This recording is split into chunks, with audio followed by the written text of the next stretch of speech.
Alrighty, welcome back to the Doom 3 commentary with me, Skully the Metalhead. Today we've got a fun-filled day of, well, heading to the comms facility. We're finally here at last. We can send that transmission which Councillor Swan and his boy Campbell seem to be relatively quick on us to stop. We have no idea why, but today we will get to some very story-important stuff, and also a choice. A choice which will determine whether or not we succeed, or live, or even die. Excuse me. But yeah, this is well, in terms of story, a lot of stuff does happen here, but it's also a relatively straight and narrow journey from this point forth. I mean, there's a few story-related things here and there, but for the most part it's just exploring around the UAC facility. So yeah. I'll also probably be bringing up tangents because, well, again, it'll be unrelated to Doom 3, but at least it's something to listen to.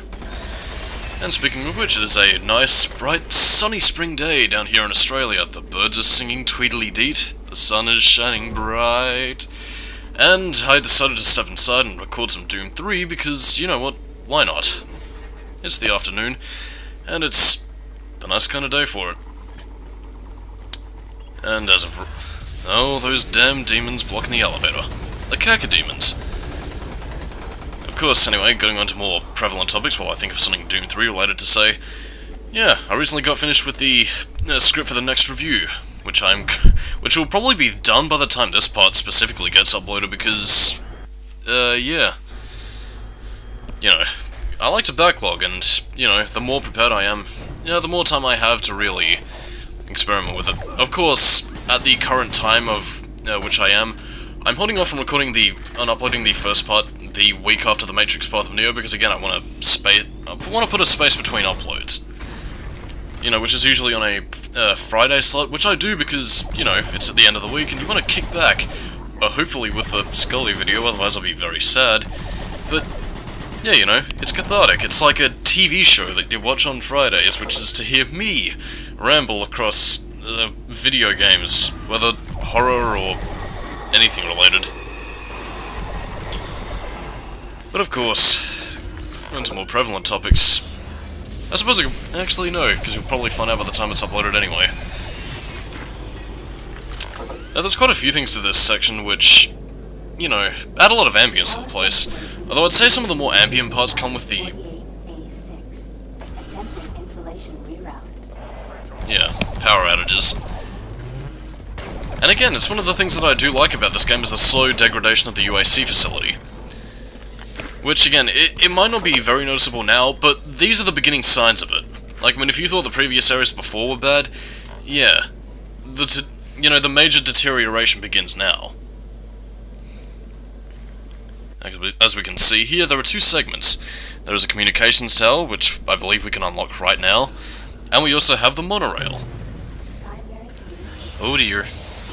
Yeah, the monorail is the next level we get to, and yeah, that's honestly, on your first time through, that's a pretty fucking creepy place to walk through. Especially, you know what, I'm not going to say anything. Anyway, more demons are killed, and I'm just padding out time until we can get to the brief little story segment, because we have Sergeant Kelly talking to us in a minute. Actually, no, it's not Sergeant Kelly, it's Campbell and Councillor Swan.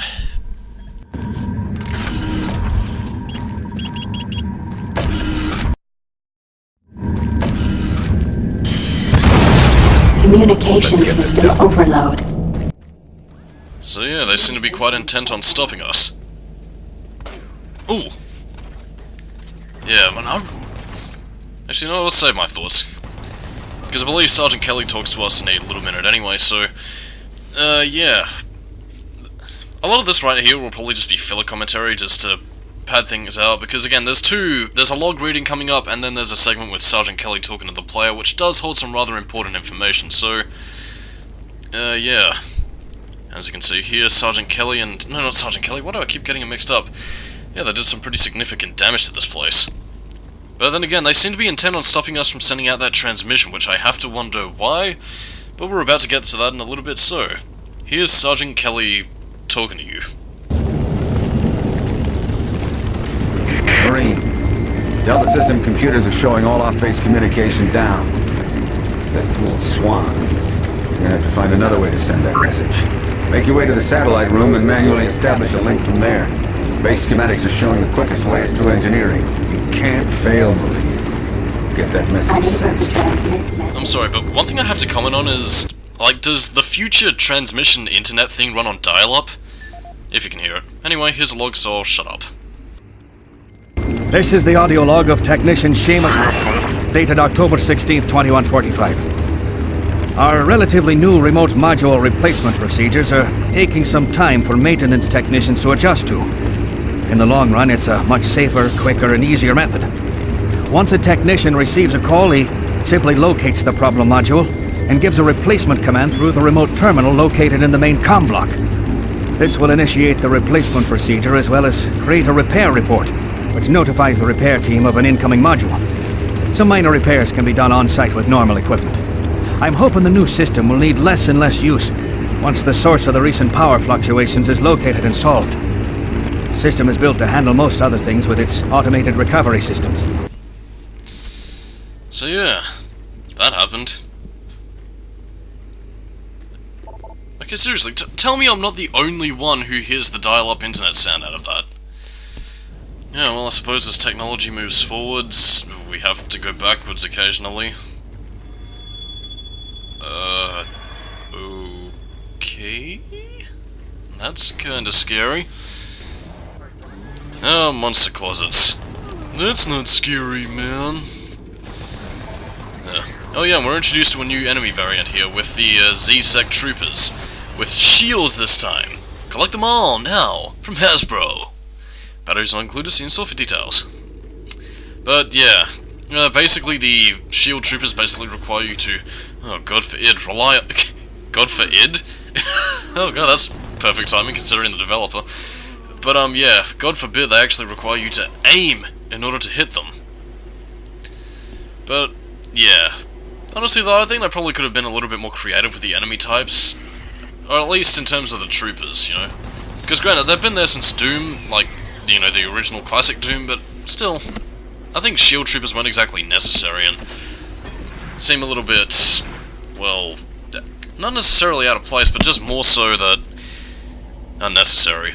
Because, I mean, there is another trooper variant that will be revealed to us, I believe, as we enter the Delta Complex. And, yeah, that one is more in the spirit of, well, Doom in my opinion.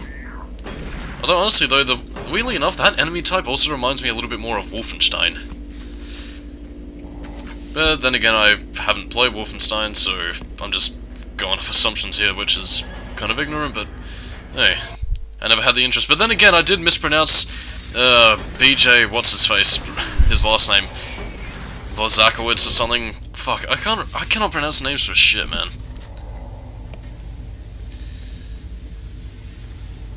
Anyway, we now have to head into the depths, and we also get a new buddy joining us once again. I say new buddy, but I mean a friend from the past who has helped us before and shall do so again. What do I mean by this? Well, you'll just have to find out.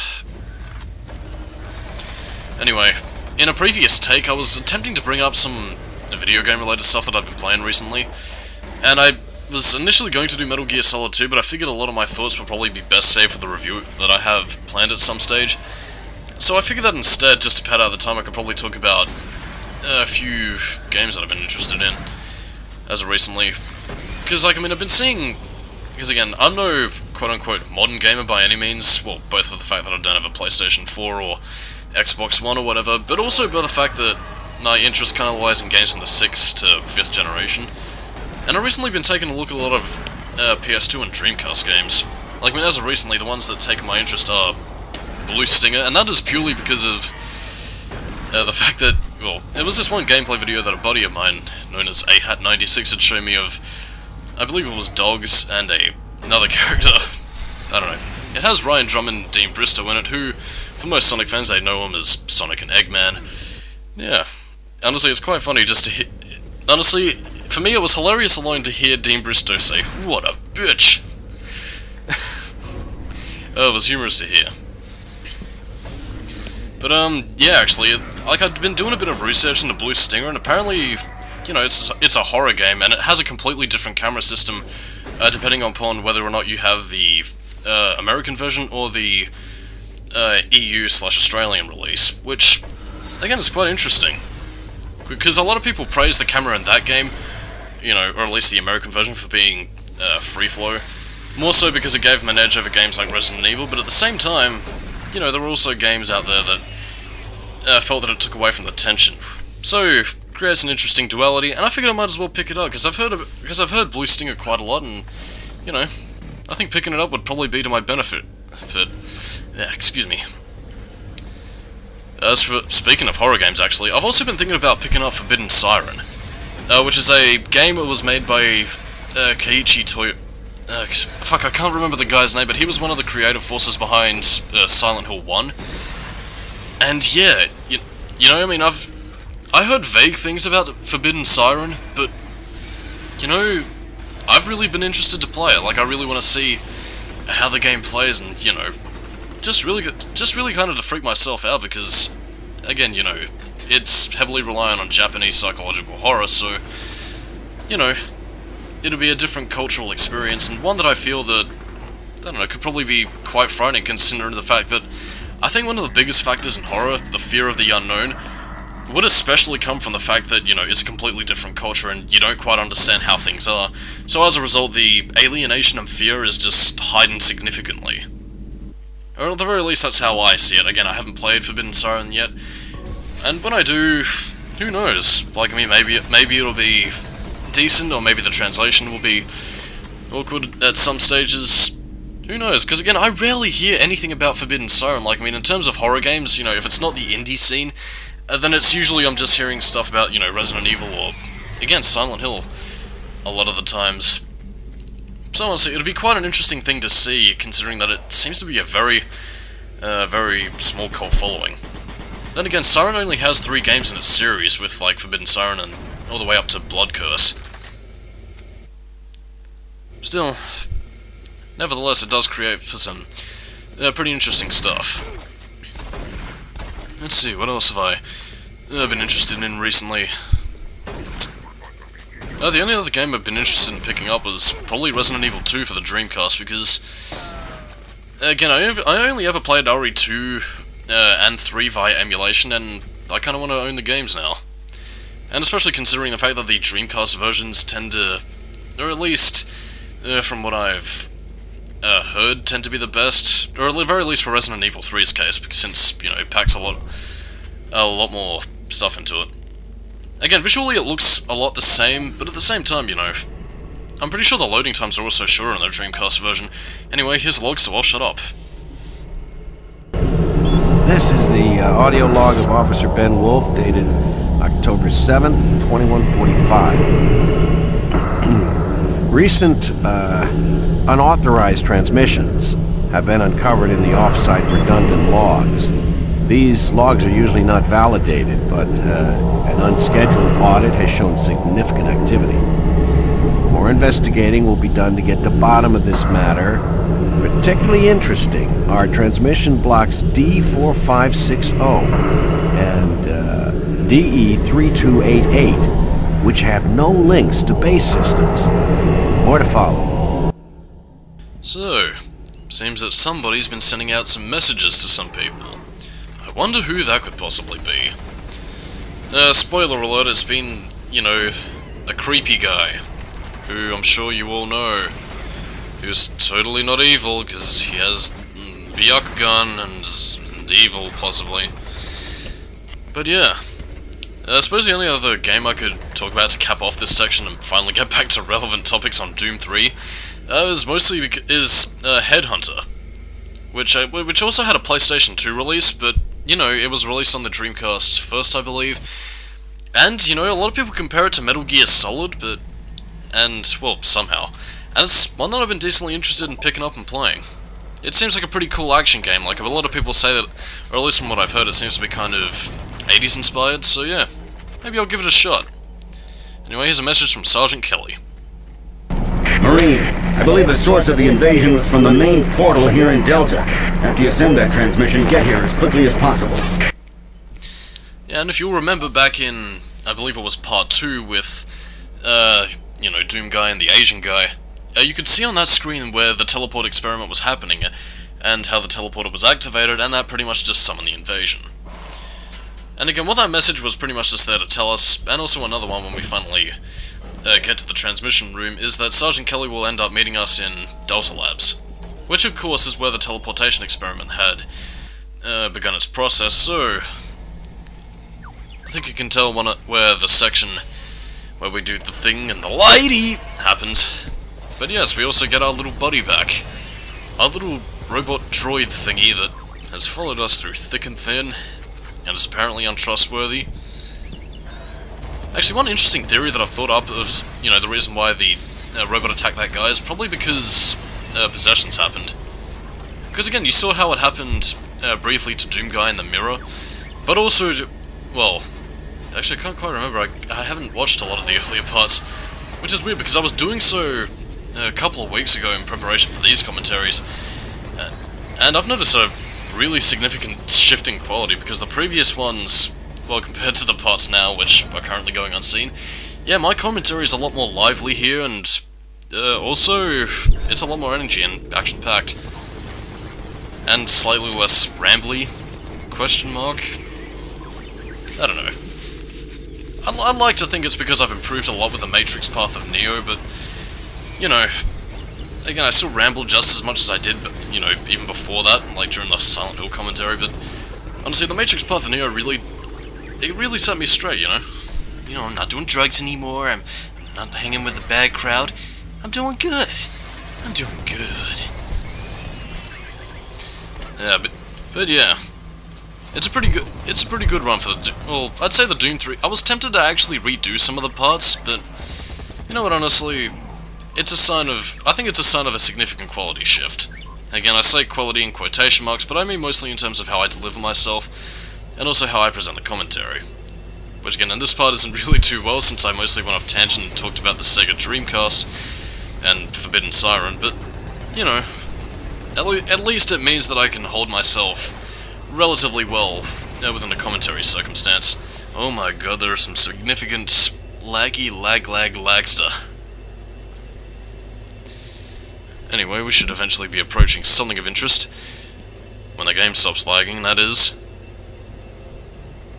No hidden secrets, because that's the thing with Doom 3, it's very much a video game in the sense that it, hides around armor shards and, well, actually has health items and such dotted around. Which is kind of weird, because, the 2000s were kind of that intermediary period between, traditional video game things like health pickups in the forms of, Pepsis and, drinks or whatever. And at the same time, it was, bordering on realistic, with, weapons, particularly in the late 2000s, where, regenerating health, realistic gun handling with, looking down the sights and everything. I suppose mostly with what Modern Warfare had, in terms of the genre's influence. But also in a lot of the games being created at the time, because, in the early part of the 2000s, it was relatively well, Doom 3 was. Although I speak mostly in terms of how big an impact Halo had in the genre, which, brought up the whole Space Marine thing. I don't know, it was a different time back then. Yeah, whatever, Sergeant Kelly, whatever your name is. But yeah, it was a different time back then, or at least with the 2000s. In fact, I'd still say that the 90s and early to mid-2000s were probably gaming's creative peak. Because, it wasn't quite the era in which everybody was trying to follow the well, again, there was a trend of Grand Theft Auto and Halo everybody was following around, but it kind of seemed like there was a bit more of a variety to how games were. At least compared to everybody else's supposed golden age of the 16-bit era. Because, again, with early 3D, and especially with how they managed to master it by the time of, the 2000s, there was just so much more you could do with the technology, and just, so much more creativity to be had, compared to now, where the gaming industry is just, heavily monetized and just overly reliant on franchises and, I don't know, just fan support. It's a part of the industry that kind of depresses me, but, what can you do? So, now that we've arrived in the communications tower, let's send that transmission. Oh yeah. Marine, you hear me? Back off from that console. Do not call for reinforcements. We don't know what the hell is going on here. And until we do, this area remains under UAC control.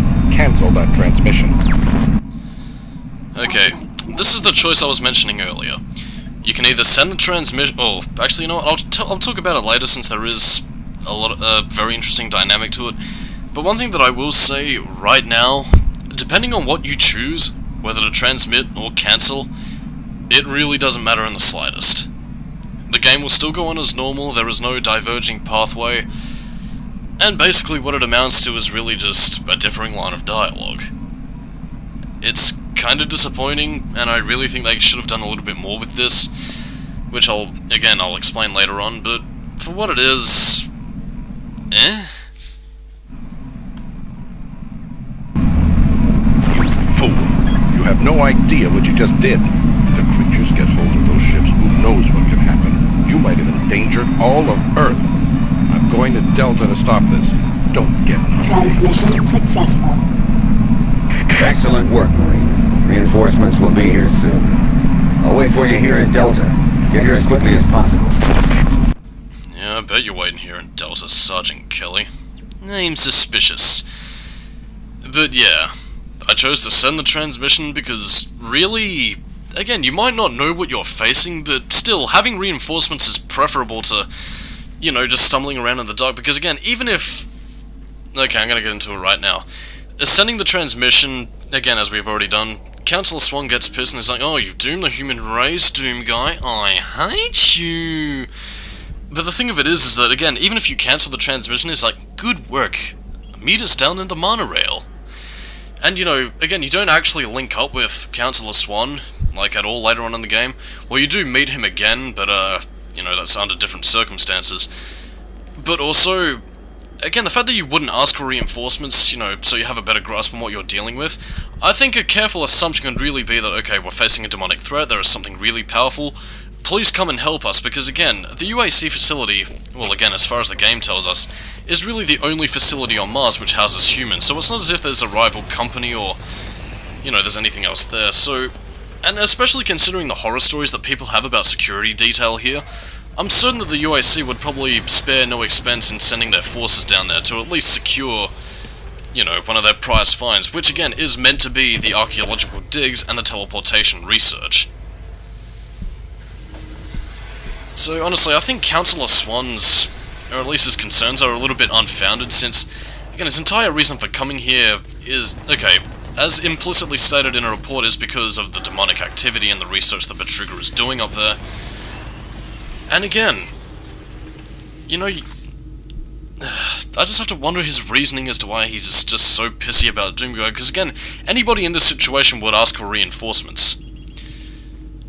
And honestly, again, what I would have done with this gameplay mechanic is honestly used it to create a semi-hard mode, in the sense that, again, if you go for send transmission, again, you get more reinforcements, you occasionally meet up with a couple of people and battle it out, but at the same time, there will be more enemies and more, you know, Z-Sec security guards just wandering around the hallways, effectively making your job harder.